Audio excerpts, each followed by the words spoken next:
They didn't ask. They just decided. And like always, I was expected to nod, smile, and make it all work.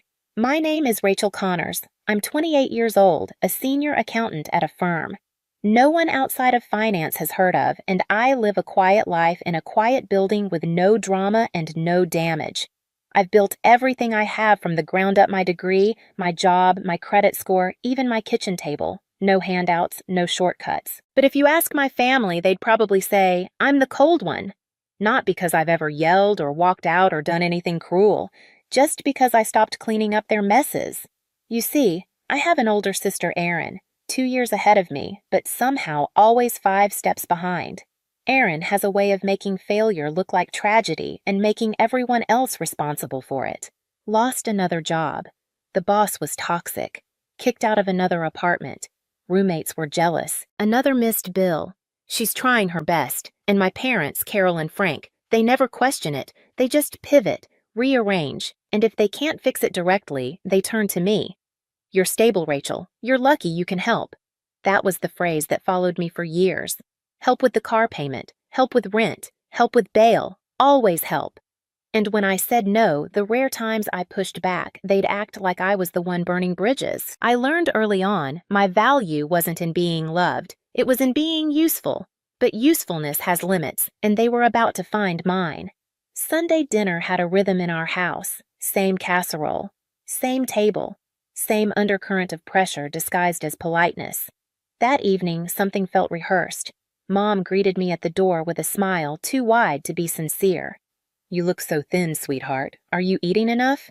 Dad didn't say much, just a nod and a distracted, hey, kiddo. Erin was already at the table, scrolling her phone, avoiding my eyes like a teenager called into the principal's office.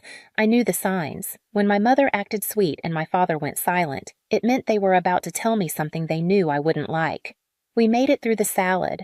Mom complimented the weather like it was an achievement.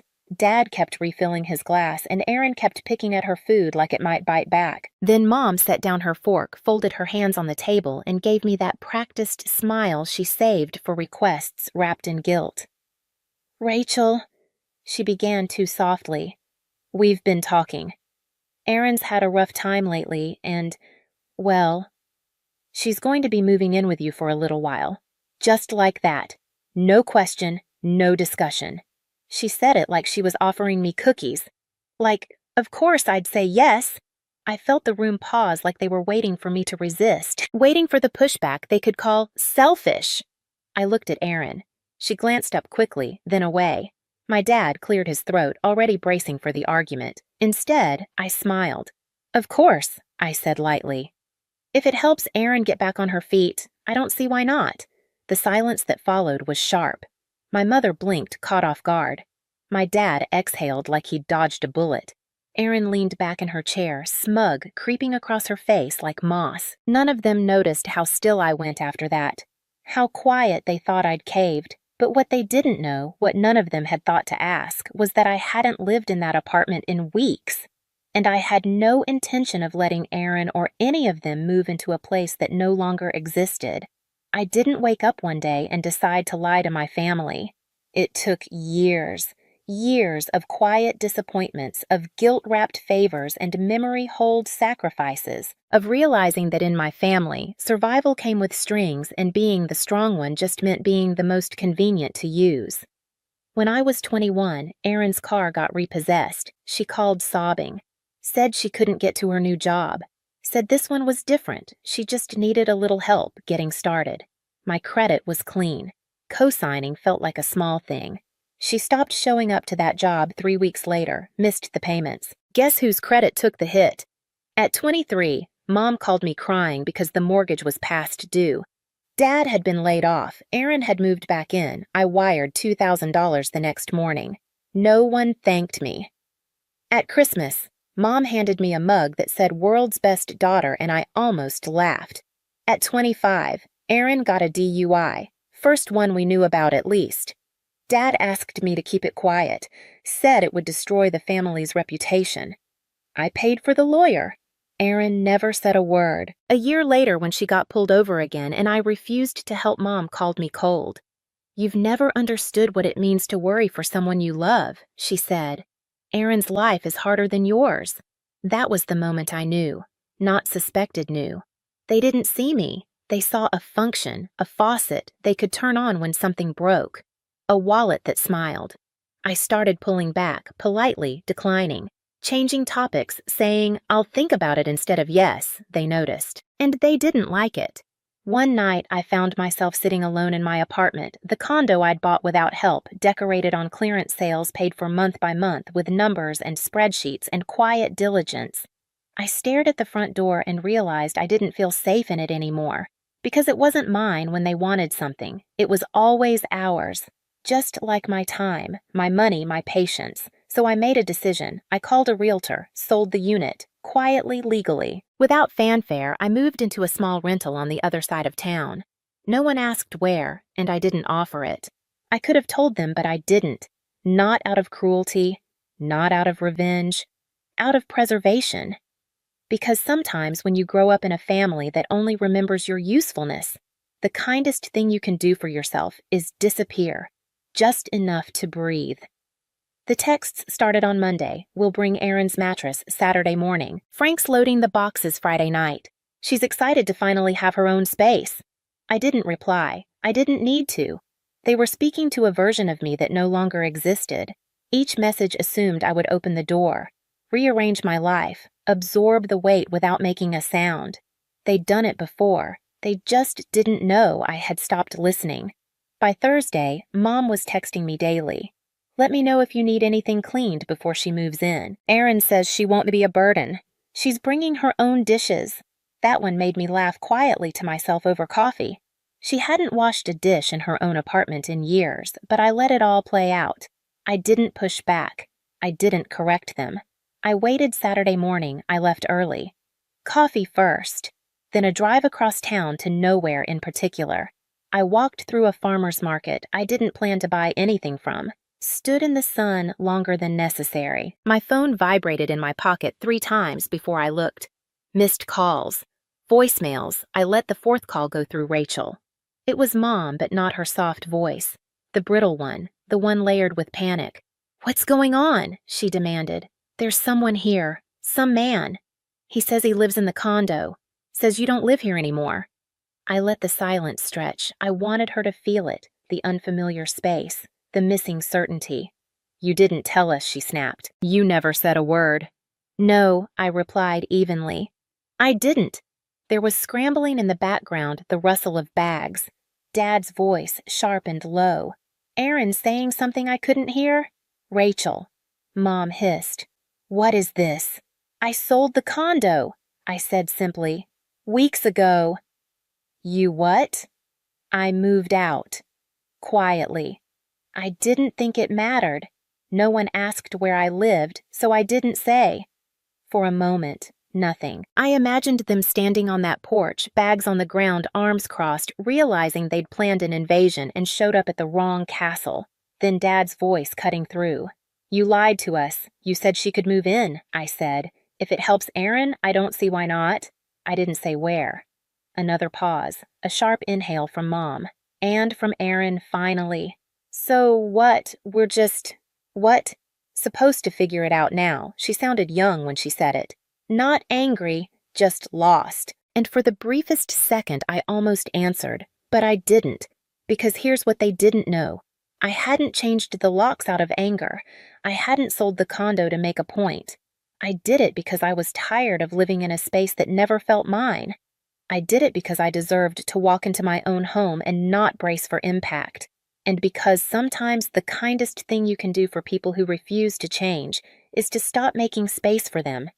They thought that was the end of it. They were wrong. Because by evening they were standing at my door. I knew they'd come. Even as I sipped my coffee that morning, even as I let their voicemails pile up, I knew Mom wouldn't let it go. She'd dig or call someone or show up just to prove a point that no matter how far I moved, I was still reachable, still obligated. By sunset, the knock came. 3 quick-clipped hits. The kind you hear when someone's trying to stay polite but is barely holding it together. I looked through the peephole. Carol, Frank, Erin, and a trunk full of boxes parked on the curb like it was moving day. I opened the door halfway. "You found me," I said, flatly. Mom looked flushed, her lipstick faded and hair pushed back like she'd run her hands through it too many times. We tried calling, she said, voice tight. We didn't think you'd be here. It's my apartment, I said, but you said Dad's voice was rising now. You said she could move in. Now we're standing here with all her things, and you're acting like we're strangers. I didn't move. I didn't raise my voice. I never said she could move in here. I said, if it helps Aaron, I don't see why not. That was at the old place, which, if you recall, I don't live in anymore. Erin stepped forward, then her arms crossed. Her cheeks were red, but not from embarrassment, from fury. This is petty, Rachel. You always act like you're so above everyone. But this is just cruel. I tilted my head. You packed up your life and drove across the city to move into someone's apartment that you didn't even confirm still existed.